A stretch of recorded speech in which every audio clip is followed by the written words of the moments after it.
Yeah, we're recording. Do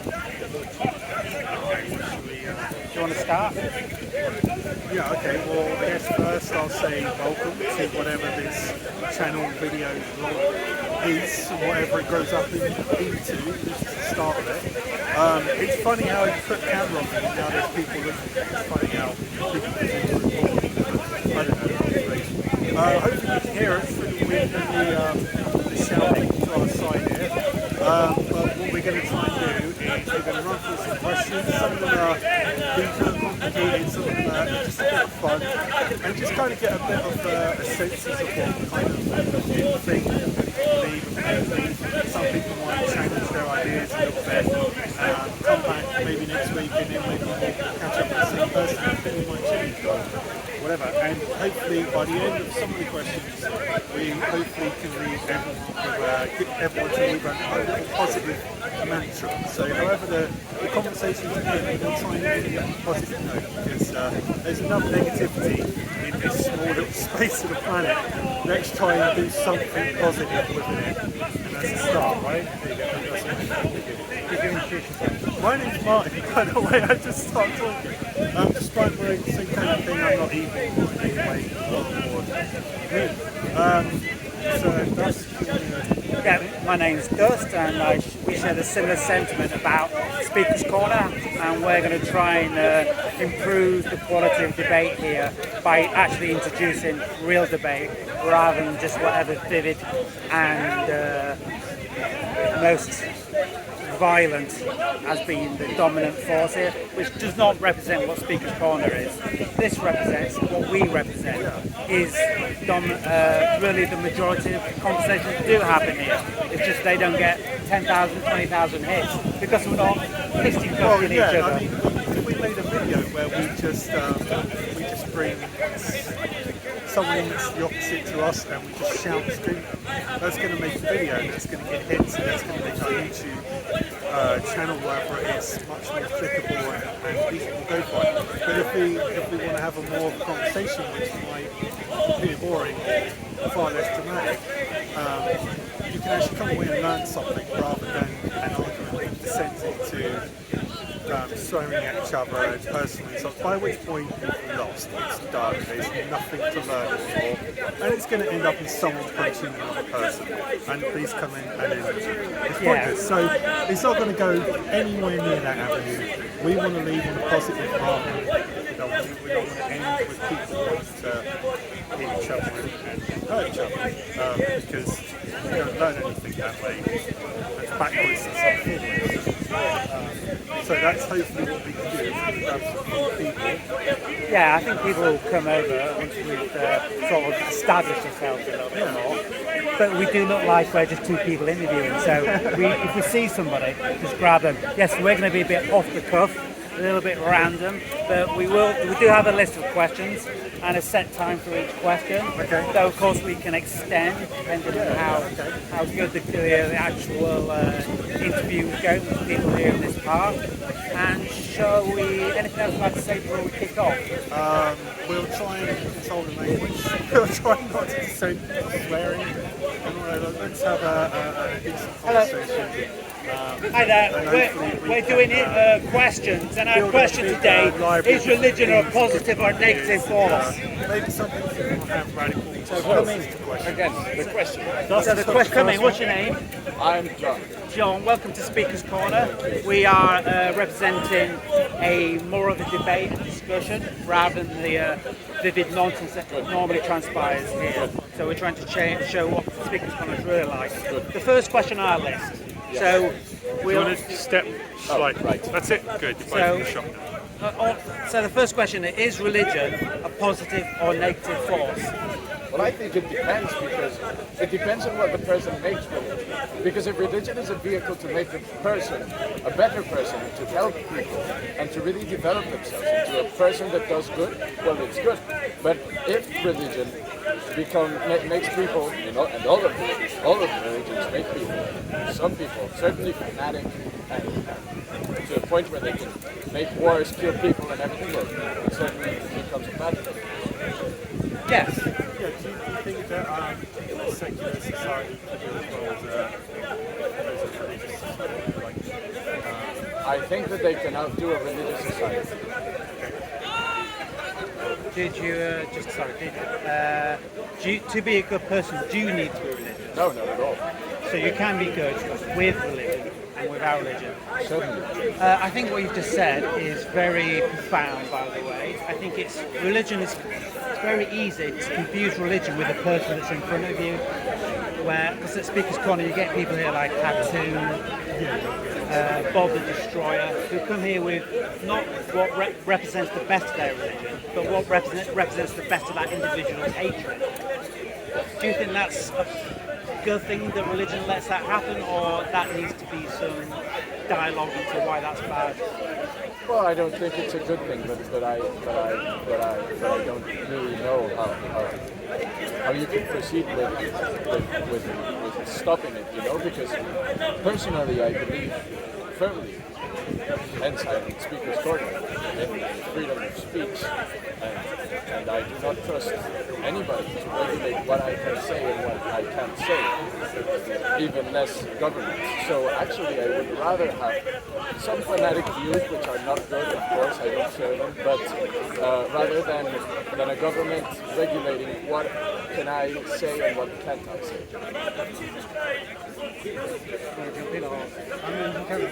So you mentioned government just then. I think that's very. Nobody. Why did you leave the government? No one was talking about that. So what introduced? Well, I think it's done rightly, actually. Well, I think I remember. Well, I think I was thinking in my mind about people that could regulate speech, and the only ones who could actually have the authority on it is the government. And I think that we have seen in places like Canada, for example. In Canada, it's amazing how, in the name of stopping fanatism, people can go to jail for something that they say, and I find that preposterous, and I find that very dangerous. Yeah, I mean, we're trying to. Obviously, the subject is religion, positive and negative on this planet, and personally, I think religion, as you described it, is something I completely concur with. It is down to the individual, and yes, how do religions communicate with each other? Because you've given an example in Canada, which is about COVID, really, I think. No, but it's extended to many things. For example, if I fail to call somebody by their preferred pronouns, I by law would go to jail. That's only if you're a professional, isn't it? As in a lecturer. If you're just a random person on the street, you wouldn't go to jail. Indeed, you won't go to jail. I think I don't mind hearing this. It is a pretext in which government can extend itself and start small and then continue to make something bigger and basically start the Ministry of Truth as Orwell depicted in his book. Well, I mean, now we're coming down to who gets to dictate. So we're going off subject, but we want to get back. But maybe we do change subject, but we should come back to it hopefully in a bit. But why does an individual have a right to dictate what pronouns they feel they should give to somebody just because they've had a preset of pre-established rules set to them as a child and grown up in that? I don't think so. I think that there is personally, if whoever person asks me to call them by the personal pronoun of that pronunciation, I have no problem doing so, and I will be happy to do so. However, I do have a problem if government mandates me to do so, because I believe that's very dangerous. And this is just an example, and I think that, for example, in the same way that I cannot dictate what pronouns I also what pronouns the person identifies himself. Government doesn't have that right to push that upon me either. I think that this must be a mutual respect thing. Yeah, but again, it's in a professional setting, like a lecturer or something, like Jordan Peterson, I think you're referring to. See, the thing is, why does Jordan Peterson get to dictate over another human being's life what they have to find themselves as? I don't think That's kind of, because that's what's happening now. Jordan Peterson is promoting, oh yeah, he's doing the ban of free speech. Really, what that is happening here is he sees somebody as a prefix of his in his mind, and that labeling is female or male, and he's declaring, I'm going to ignore the person's rights in front of me and call them what I wish to call them. He is the dictator in that relationship, and yes, that means the person that's not in power, the student, is now the victim of somebody else's dictatorship. That's what's going on there. It's not the person's being cruel. Let's say I'm person B being the transgender person. Let's say I'm now female, as in going through the procedure, and I wish to be referred to as Doris. That's my right as a human being. And having someone else dictate, oh no, actually, because now you're in my lecture hall, and I know you were David before Doris appeared for me, I'm still going to call you David. There needs to be a law to be in place, so that Doris doesn't feel like she's a victim every time she walks into that room, and the lecturer goes, doesn't she have the right and the liberty not to walk in that room if she... no, student. She has to go to university. She can ask to change the class. But she's not part of the authority, part of the establishment, part of that framework of university, which has any power. I'm sure that there is some limited to, like, I've known a case of a man whose daughter was, I'm not sure if he was originally a boy and decided to transition into a girl or vice versa, but the father was very concerned about some experimental medicines, some medicines that were about to inject into that person, which hormones and things that were used to chemically castrate pedophiles, which of course is something alarming. And he tried to stop it. And because of that, he was broke a law that was supposedly over child abuse. The only thing he was trying to do was protect his child, say, wait a minute, I respect you and everything, but let's try and not inject some experimental medicine when you're not sure about what you want to do. And he was put in jail. And he cannot be British. He's out in bail right now, awaiting trial for trying to prevent a speaking out on a hospital that was about to inject her child, or his child, with some experimental medicine, as I'm saying, which I think is preposterous. I don't think that we should be careful about it. Well, I don't know that case, but I do know that the cases that are presented to us through the media are quite extreme. Never give a proper description of the events leading up. They dramatise and they also skew reality to try and get in favour of a thought. But you can't perform a procedure on a human being without their consent, full stop. You need consent in every Western country, I'd imagine, the majority will as well. You must have consent, and if you have consent, if I wish to be Doris and under age, let's say under voting age, for example, then Doris I believe that Doris, unless there's some extreme reason, Doris should remain David after the age of 16 when they are now, or possibly 16, when they transform from being David to Doris. Obviously, there is laws to stop that, but generally if something is happening that is quite extreme, it's generally because of quite extreme events have taken place, which the media does leave out a lot of this. I'm afraid it does have the media, which is owned by a certain group of people, do push their own agenda. We are going to go back onto the subject there. Yes. And the subject. Would you like to join in on the religion thing again? I've just done a bit on that. So is religion a positive or negative? Do you want to come into camera? think it's neutral. Some good things, some bad things. But a lot of war has happened because of religion. Yeah, obviously. Would you agree with that? Yes. A lot of war that has transpired through history. That's transpired through history has been religiously motivated. That, I believe, war is to be innate. What is the motivation of some religious people, not all religious people, this is just a tiny majority, I believe. Yeah, no, it's still a third of it. Agree with that. But why is this tiny group of people so obsessed with war, religious people? So obsessed with war? Because they lose touch with reality.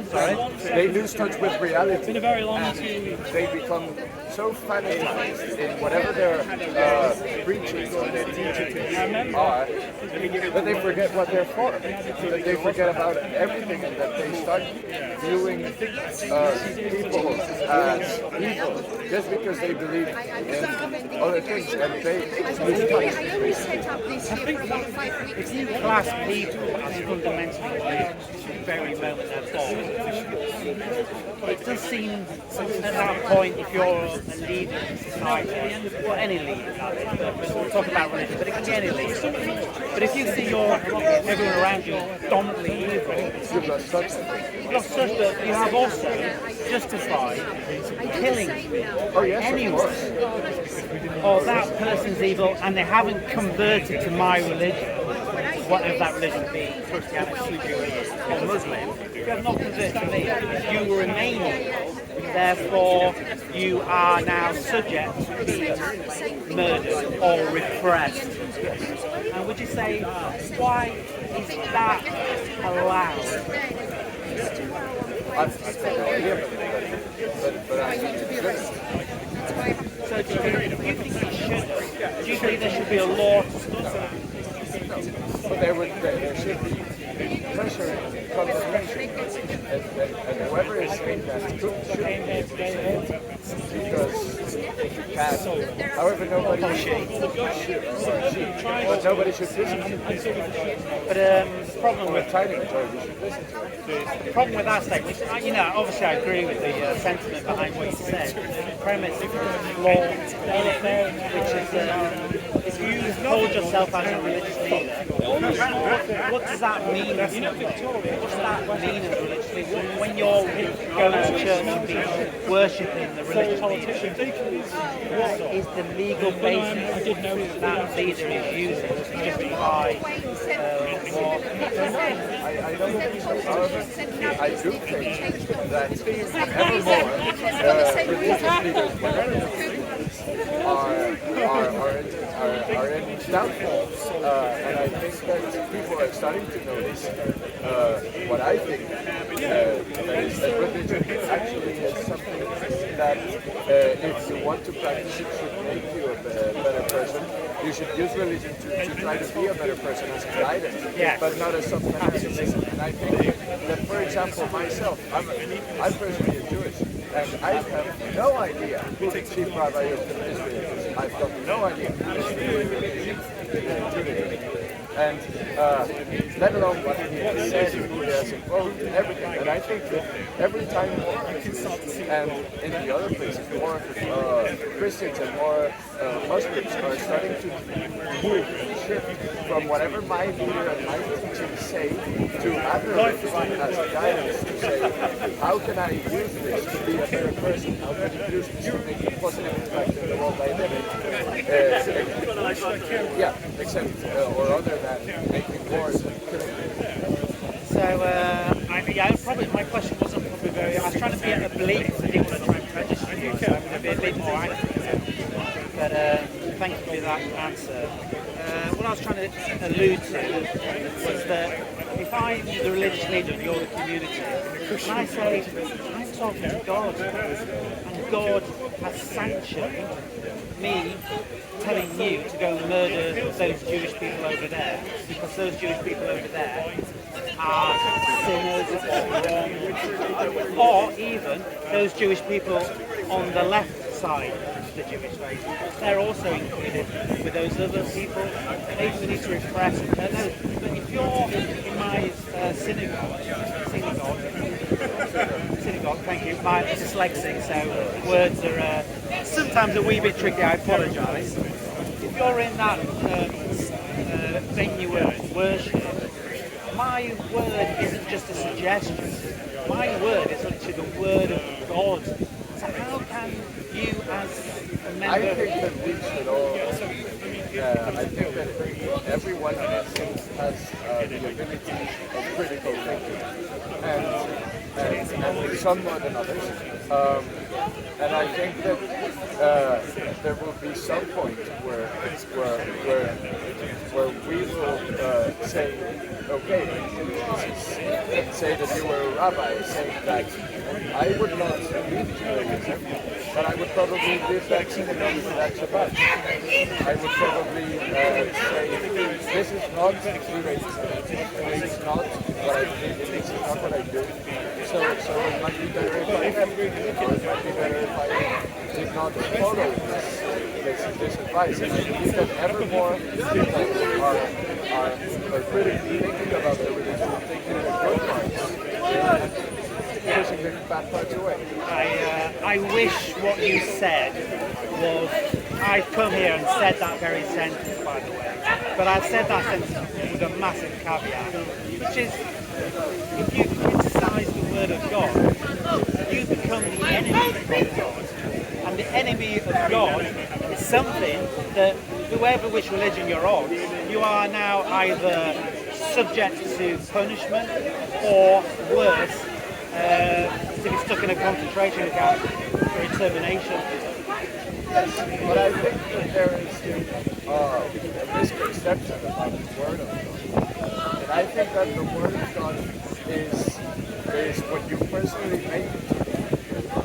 When you do some religious teachings, when you go and feel things even, because I strongly believe in that. But I don't think that the Word of God is something that a rabbi or a priest or whoever religious counselor or leader says. And I think that you should, and I think that the key is for people to be critical and not take anything about that and say, well, it's the Word of God a priest is saying. Because I could easily be a priest or whatever and start passing out fanatisms. And that is certainly not the Word of God. And if you go to the essence of the three big religions that you're talking about, Judaism, Christianity, and Islam, in the essence, the Word of God is, or Quran, is never to kill anybody. That is not the Word of God.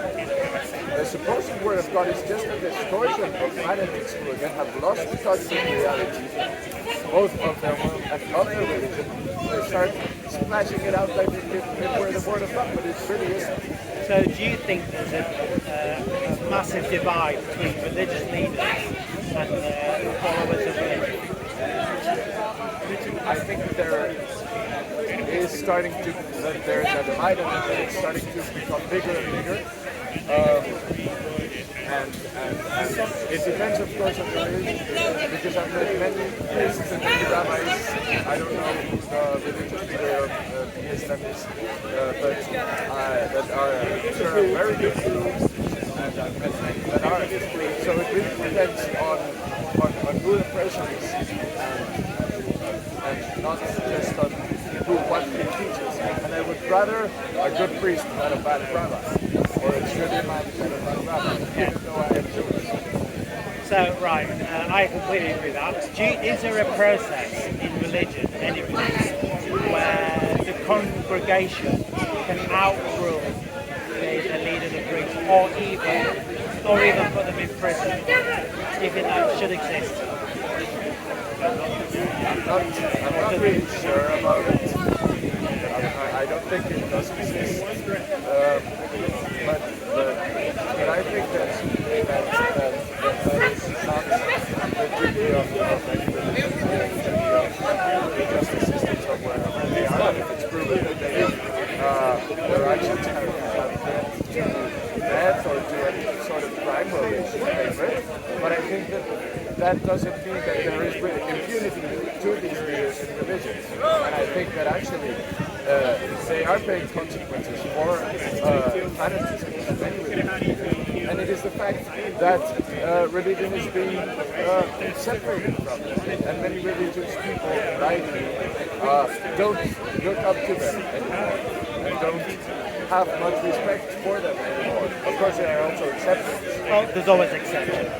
Of course, we're making generalisations, but let's just be very clear. There's always going to be exceptions to every discussion, and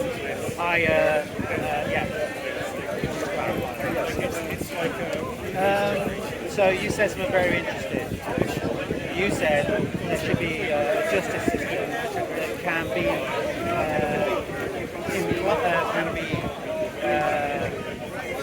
triggered to act when a religious leader is acting of a particularly horrendous nature. And because we both know there's been horrific religious leaders that have done horrific actions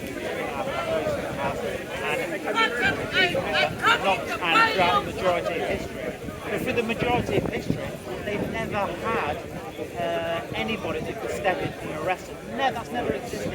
Only in modern civilization, modern democracy. A democracy, you see, so I think one of the main reasons why religious leaders hate democracy is because they know that they can't commit horrific actions in a democracy that they could be and should be subject to what you've just said, a justice system can happen in a democracy. But the way you've also described religion is as a dictatorship, where the people of that your religion has no say or power over their leadership. That is literally the bedrock of the dictatorship. Yes, you could say so. However, I think that nowadays things have changed, and I think that nowadays religious leaders are ever more aware of the repercussions that they will have, or that they can have if they say something. And if you feel and if you have sufficient proof that the word of any religious leader has made a crime, be it a rape, be it a murder, be it whatever it is, yes, genocide of course, you are more than in your right to go and present those proofs to whichever government you are in that territory, and you can denounce it, and you can go and you can talk about it, and you can, if it's proven guilty, there will be repercussions. I think what you've described is a world that I would like to see. So unfortunately, the world you've described does not exist. I think that you have to. I think that you have. Let me finish.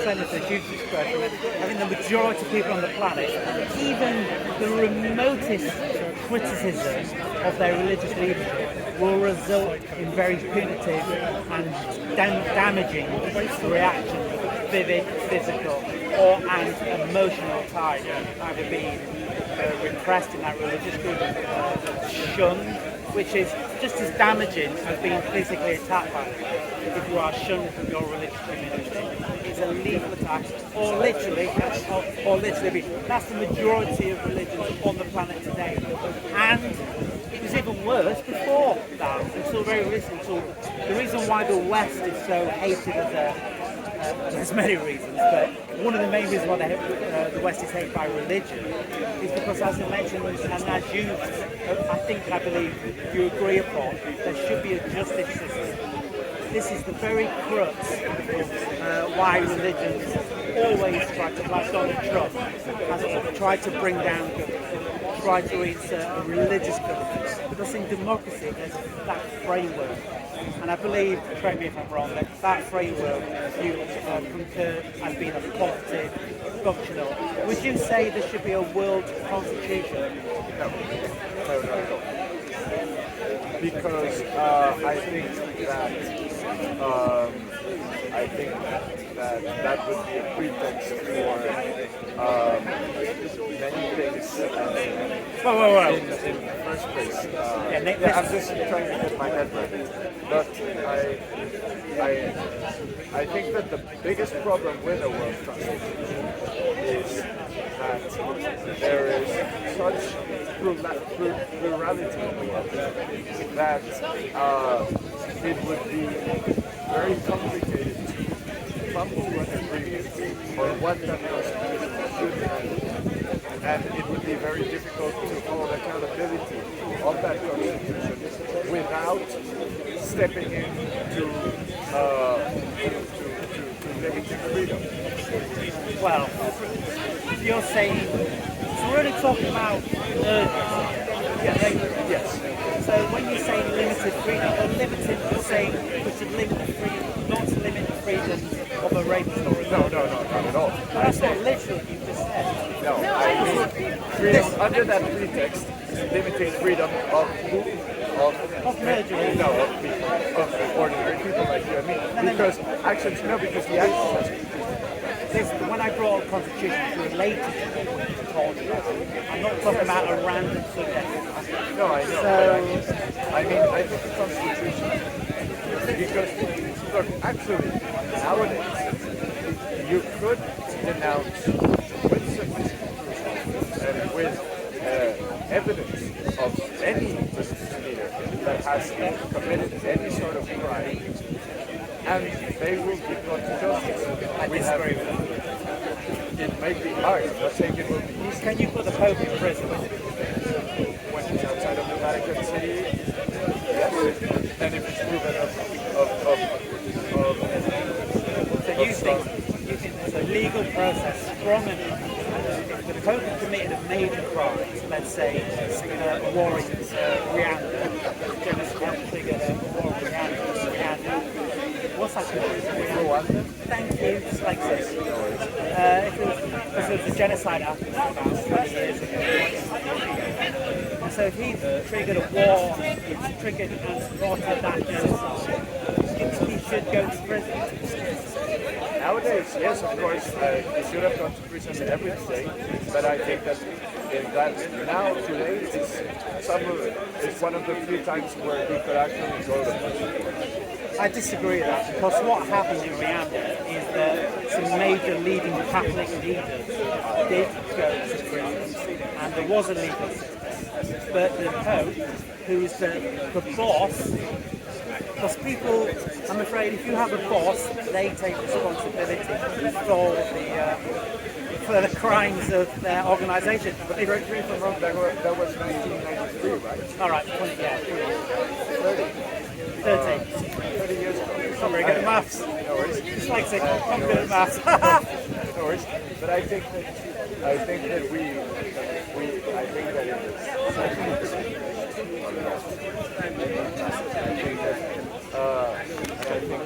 have many states in which religion is not a leading factor in courts, and which will not carry who you are.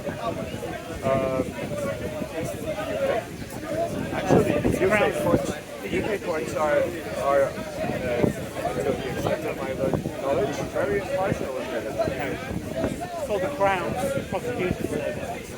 You know why? Yes. You know what the Crown is? No, it's not the Crown.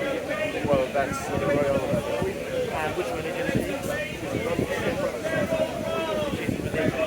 So, how can you claim free of bias of religion when you're literally called the Crown's Prosecution Service? Well, yes, when you're a cold sword, I mean, you could actually say so, but I think both you and I know that the monarch's political power is almost gone now. If that was true, we'd live in a very different world right now. Secondly, Prince Charles has frequently been going to court for his power, unwielding power over politicians in our system here in the UK. And yes, they keep telling us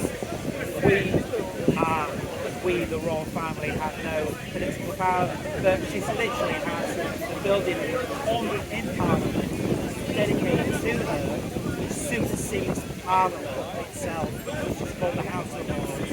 And she has a very golden chair that sits there and declares real law and real power. So it is a dominant force, and I have nothing against the royal family, but let's not believe in the lies that have been presented to us that somehow these billionaires have no influence or effect. And let's not forget MPs can be also Christian. That means they would therefore be using Christian law, which should be declared. If you're an MP, you should declare the Christian, which legal system that you are, legal or religion that you are part of, and which parts of that religion you are trying to promote. Yes, perhaps.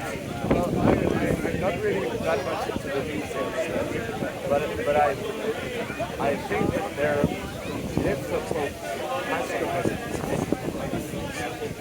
and it is proven that he has, there will be one in 193 different jurisdictions in the world that can incriminate him, and that can order his execution. If you look at the textbook, if a country orders the execution of somebody, that should be done unless there is a major reason not to do so. The question is, will it be done? Well, we don't know. That hasn't happened. But at least in the textbook, that is what should be done. Well, this cycles back now to our beginning, which is people having say over their religious leaders now, as a community of your own religious leaders. What do you think the Pope would, if the Pope was convicted in, let's say, Brazil, but when the Nazis went over to Brazil, were helped by the Catholic Church? Are you aware of this? Just say yes or no.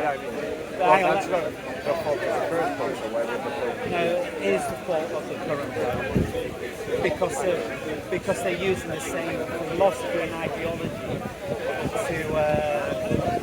which the original Pope in World War II did to justify helping Nazis out of Germany, which were guilty of many crimes all across the world, like Brazil.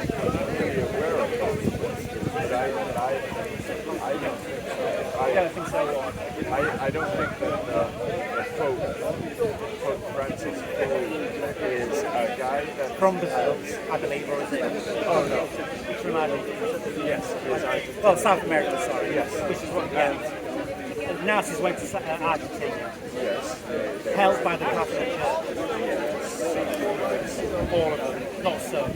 You couldn't get out, if you were a Nazi, the only way to get out of Europe during that period was for the Catholic Church to help you. There are many references online about Operation Odessa, Operation Paperclip. What does Pope Francis have to do with it? Right, exactly. Firstly, he needs, if he's not guilty, the way that should transpire is that he should talk about that in the public. So not many people really understand the Catholic Church's role, the leadership role in World War II, which went on to murder excess of 6 million Jews, over 60 million other people of various religions and ideologies as well. So the Pope, if he's not to be guilty, has to bring out documents talking about this, his role as the leader of the church, why he's the leader of the church, commits such heinous acts of helping the Nazis. So only the way that would ever happen is if the people, the religious Catholics and Jewish, because they were the people murdered as well, if they'd actually pushed their leadership, but we're not seeking jail, we're just seeking truth and reconciliation, justice. I think that the Pope, I think that justice, I'm not sure if the church has got some archives, because archives about the documents that had happened. They have. I'm not really sure, because you see the people that were running the church at that time were tremendously, and they were no fools. You said the people running the Catholic Church during World War II were tremendously evil, yeah, and they were no fools. So I do doubt that they might have left some document that could have given them away out and about. And you see that because Pope Francis actually is tumbling down the church, the Catholic churches, many power structures. If you see how he is publishing and how he is denouncing the rapes and the sexual abuses of many high priests in the Catholic Church, and he is openly denouncing them with something that is totally unprecedented. No other pope in the history has done. I think that the Pope, this current Pope, is actually a great guy, and I think that he is serving truth in many cases. And of course, I could not have the possibility to say in all cases, but I do trust that he is a good guy and that he is. but it shouldn't matter if the head of your religion or your priest is a bad or a good guy. What should matter is there a legal process stopping that individual from committing horrific acts. That's the only thing that should matter in reality, shouldn't it? It shouldn't matter. He hasn't committed any horrific acts until the moment. Yeah, it shouldn't matter if he's a good or a bad person. Because what should matter is that if let's say the Catholic Church promoted Hitler into power, which is what they did, is helped him into power, that should have been stopped long before Hitler got to power. Yes, but that was 75 years ago. It's a safe date. The Catholic Church. I'm not really sure. Hello there. We're talking about religion. Is it good or positive force?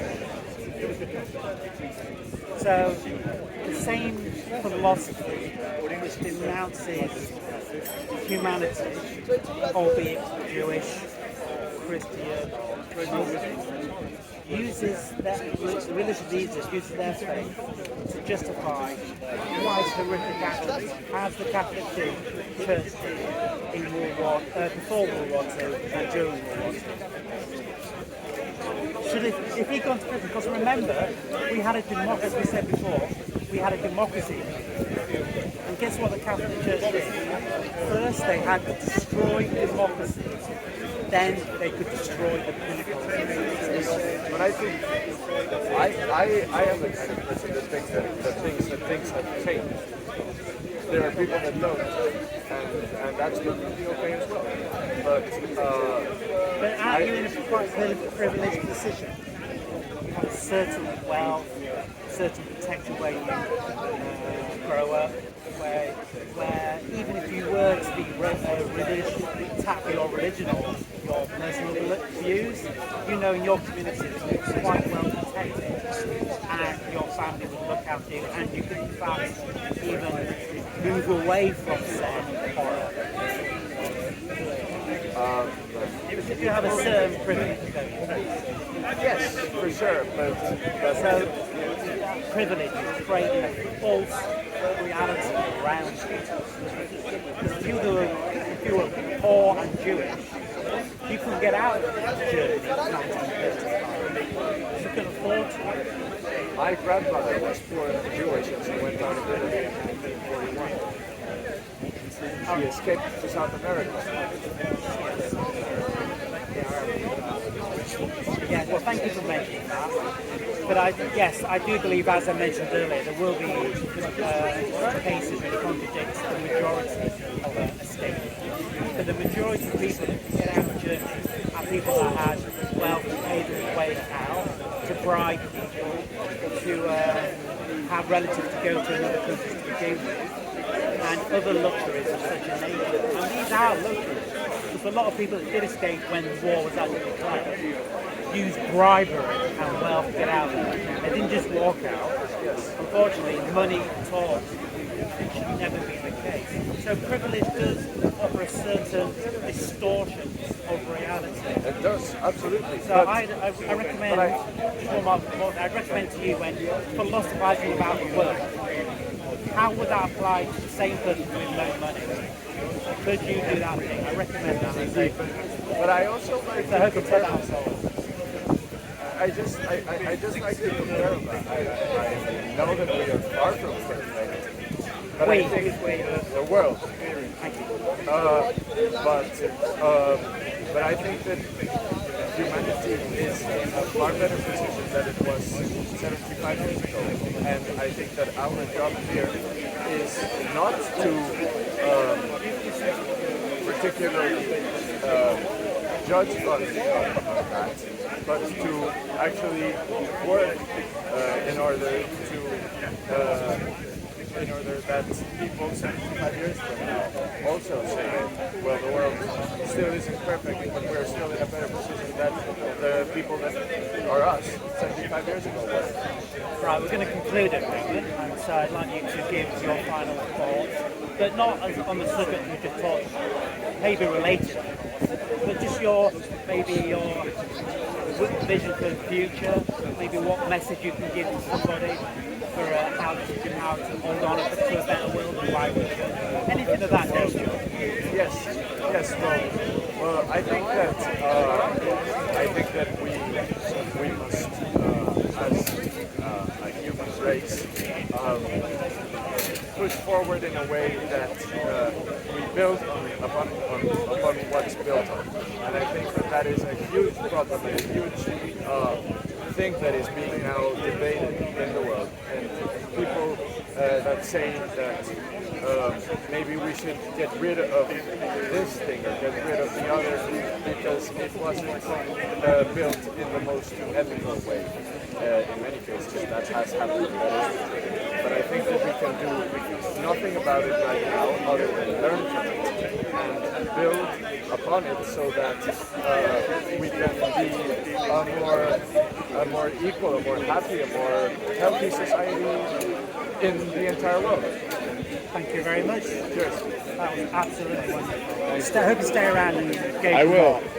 And free for you to come back if you want. Okay. Do you want to take lead? Do you want to come over? Do you mind answering a list of questions?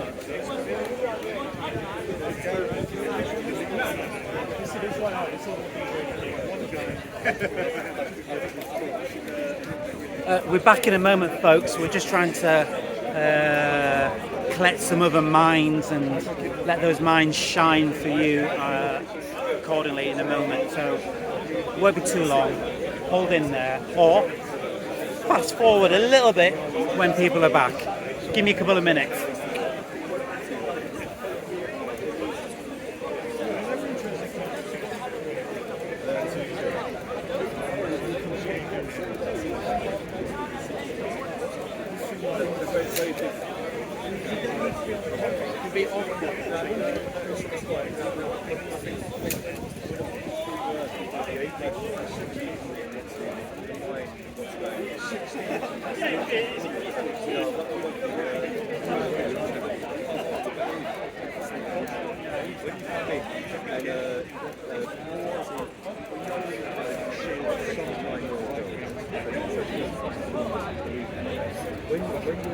Let's do this on camera. No, I'll do it on camera. You can just do it off camera. You don't need to be on camera. But let's have that discussion. If you really believe what you say, let's do it. Because your opinions count. So, do you want to answer the first question? I'll be the interviewee. Oh no, we're doing the first. Do the first question. What is you tell us. I don't know. My opinion is I don't think religion is a positive. It can